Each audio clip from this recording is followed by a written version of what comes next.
के हमके नौकरी करेला, कितना रुपया तू पावेला। ए सैया जी, ए राजा जी, याद बहुत तू आवेला। छोड़ी के हमके नौकरी करेला,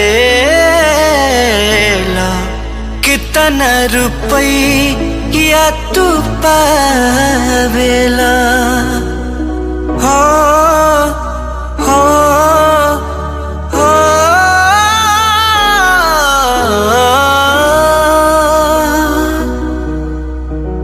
कई के गवनवा भवन से परैला, मुर बिरहिनिया के बिरहिन बनैला। कि जैसे कि जल बिन तड़पे मछरिया,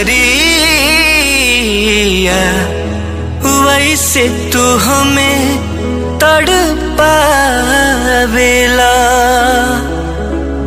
ए सैया जी, ए राजा जी, ए सैया जी, ए राजा जी, याद बहुत तू आवेला।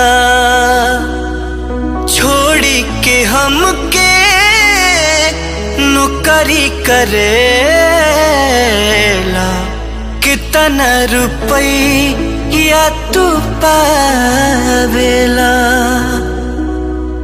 हो हो हो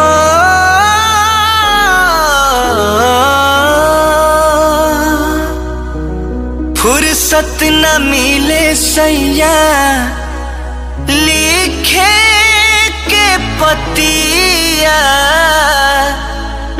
ड्यूटी से आबते तू धाले लखटिया।